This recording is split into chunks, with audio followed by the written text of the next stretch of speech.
For as long as I can remember, I've been obsessed with snare drums. Such a pure and extremely expressive instrument. I've always felt a drummer's snare drum is like their fingerprint, an extension of their personality even.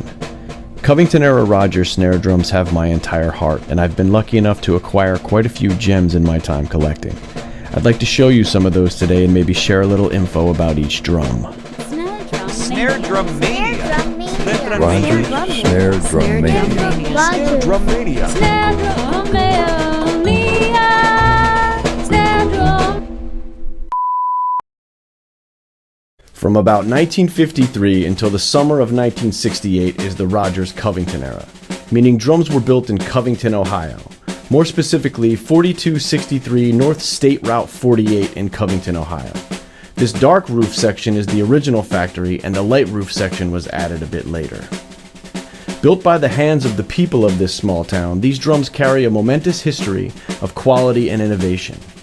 It means quite a bit to me to know that almost every drum you'll see in this video was painted by my friend Marvin Thompson, drilled and had its bearing edges cut by my buddy Dan Davis, and each Dyna-Sonic set up and tuned by my dear late friend Jerry Shields.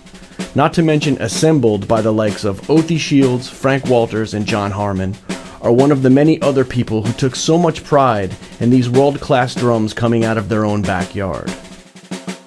I can see and feel that pride in every snare drum I'm about to show you. Let's take a look at them chronologically. First is this 1956 Mercury snare drum in Rogers' most rare finish, red and white multicolor.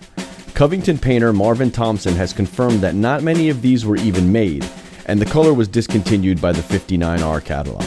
This drum has 6 flat-top bread and butter lugs or coffin lugs mounted on a Jasper shell, eagle badge, a 4472 universal throw-off strainer, and L hoops fastened with single tension rods and claws. This drum has a white interior. This is a 1957 Holiday in white marine pearl. Still wearing coffin lugs on a Jasper shell with a black interior, 1957 brought what became known as tall boy hoops. This 8-lug drum has a 4476 strainer that Rogers called the orchestra model, which was actually the Olympic strainer made by Premier. This would be the early version of this strainer with the straight lever.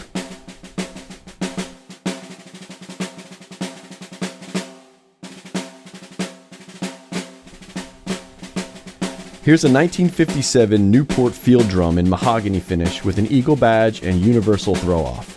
Its wood hoops are secured with claws and single tension rods aligned by center supports. This drum has a Jasper shell with brown painted interior and is the drum you see and hear being played at the start of this video. As you heard, its original heads still have some life. Most of the drums you see in this video have original heads and wires. Next, a 1957 Spotlight in white marine pearl, an eagle badge, coffin lugs, tall boy hoops, and the 4476 Premier strainer with straight lever. We are still pre-gray interior at this point. This drum wears a black painted interior. This is a 1958 Holiday in purple diamond pearl. If you notice, this drum is lit differently than every other drum in this video because I was finding it difficult to show the actual color when filmed. Many jump to think that some fade has taken place on this drum, but I assure you that the color under the lugs and strainer match the exposed portions of the drum exactly. Most don't know that there were 2 different releases of this finish. One that is a very vibrant purple, and one that is a more subdued purple. This drum is the latter.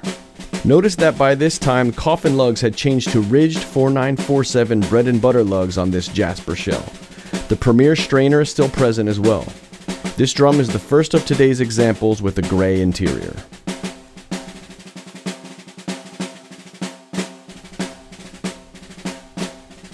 (1959) brought a badge change to the first script badge, affectionately known as the Pirate Badge.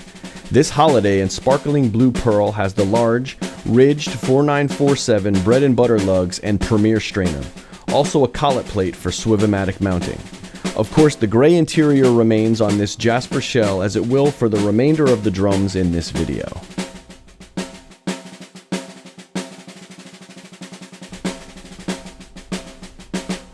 This sparkling red pearl Holiday is nearly identical to the previous drum, aside from obviously the finish and collet plate. 1959 with a pirate badge, 4947 lugs, premier strainer, and tall hoops on a jasper shell.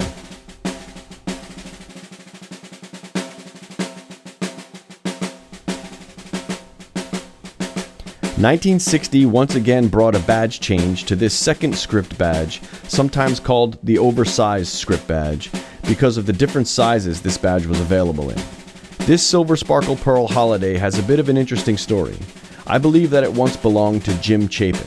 I'll link a video at the end of this video that explains what I mean by that. Be sure to check that out. This drum has 4947 lugs on this jasper shell. This is also the first appearance of the permatension strainer in this video, which by 5960 was Rogers' top-of-the-line offering. This is the only Rogers snare drum I've personally ever seen where the badge is over the grommet.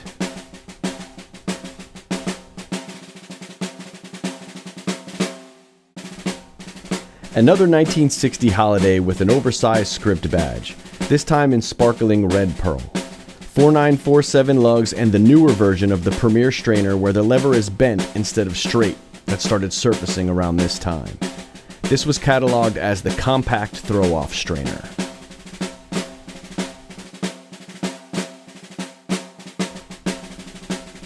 This 1960 holiday is basically identical to the previous drum, only with a collet plate for swivomatic mounting. In case you can't tell, I'm a sucker for some sparkling red pearl.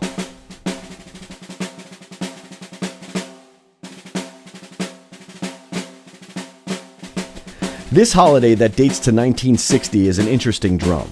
Wearing sparkling gold pearl, this drum in my opinion is one of the earliest drums to have the smaller 3917 bread and butter lugs and the new and final badge of the Covington era, the common script badge. It's also the first example we see in this video with a slightly larger tone control knob which surfaced around this time. This drum also has interesting component placements: grommet vent, badge, and strainer in that order. Quite unusual. A mounted key holder is also present, which I believe was installed by the retailer who originally sold the drum due to the clean drilling and period correct mounting hardware. Also installed is a collet plate for swivomatic mounting. Just a single free panel on this drum, unique for sure. Here is a 1961 holiday in the beautiful Mardi Gras pearl. 3917 lugs, tall hoops, permatension strainer on a 3-ply jasper shell. A highly sought-after finish by collectors and players alike. For a finish that commonly fades, there is little to no fade at all on this particular drum.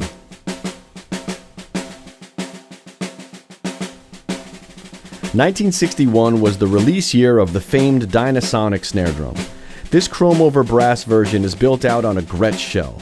The legend goes that Rogers sourced about 200 chrome over brass shells from Gretsch to build some holiday snare drums and also the very first run of the Dyna-Sonic snare drums. These drums are quite rare and can be recognized by the shell that has no beads to strengthen the metal. I've been keeping a log of all the Gretsch shell Rogers snare drums that still exist out in the wild, and so far only 33 have surfaced. If you have one, please contact me and let's get you on the list.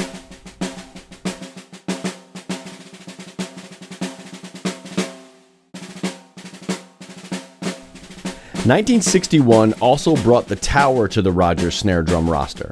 This wonderful 8-lug offering wears 3917 lugs, universal throw-off strainer, and tall hoops. A tone control was not standard issue on the Tower model, but one could be installed upon ordering for an additional $3.75. Notice now the full-size tone control knob that would remain through the Covington era. The original owner of this drum coughed up the $3.75 and had it installed. This drum is also the first drum in this video to have the new router setting for bearing edges to be cut to double 45-degree angles. This is a 1961 Luxor in blue and silver multicolor.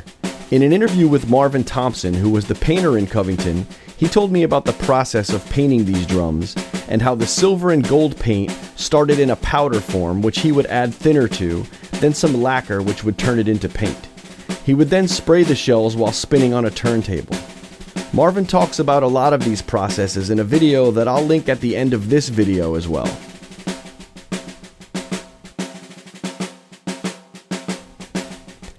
Here is a 1962 Dyna-Sonic in sparkling blue pearl.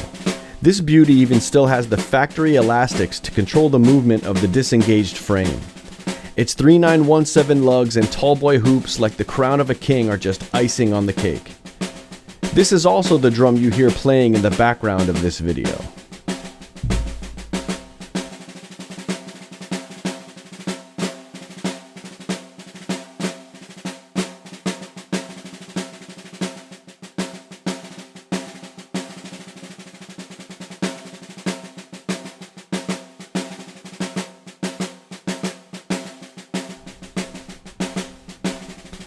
This is a 1962 Holiday in black onyx pearl. 3917 lugs, tall hoops, perma-tension strainer, and a collet plate for swivomatic mounting.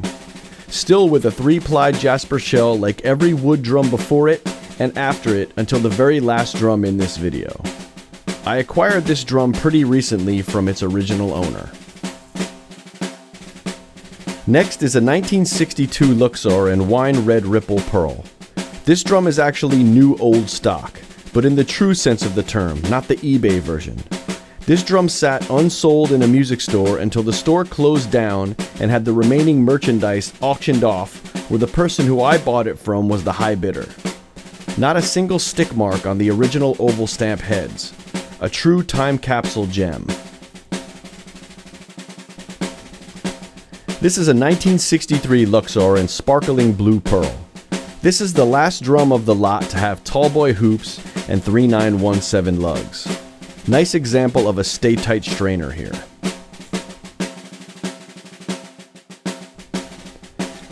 Dating to 1963, this chrome over brass Powertone has the low-profile triple flange hoops and first-generation beaver tail lugs, where the boss are threaded for a 1024 screw, which soon after this was changed to an 832 thread.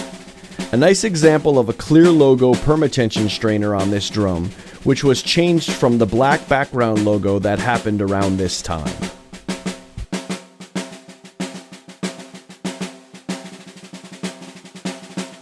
Starting off the year of 1964 is this Powertone in blue onyx pearl.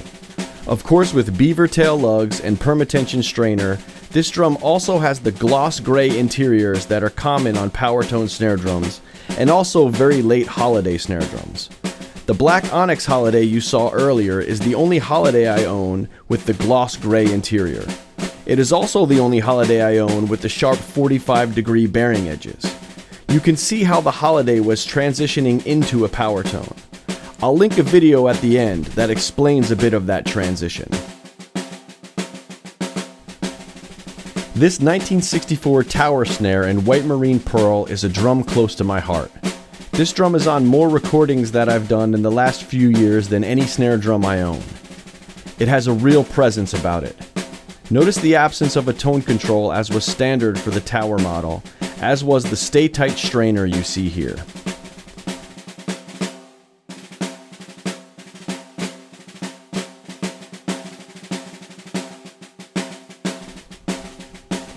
Rounding out 64 is this Luxor in black and gold multicolor. Such a delicate but beautiful finish are these multicolors. This is the only Luxor I own with beaver tail lugs. Again, the stay-tight strainer is present as it was on Luxors of this period.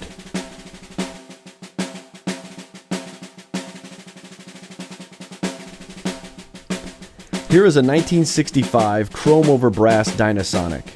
The only Dyna-Sonic I own in beaver tail lugs. Notice the beads in the shell to add strength that were missing in the earlier 1961 Gretsch shell Dyna-Sonic. Of course, the perma-tension strainer is present, as was standard for the top-of-the-line Dyna-Sonic drum. This 1965 Powertone in sparkling silver pearl is a drum from the tail end of Jasper being the primary supplier of shells for Rogers. When Rogers got extremely busy right around 64-65, Jasper began having trouble keeping up with the demand of orders, so Rogers looked elsewhere for shell supply.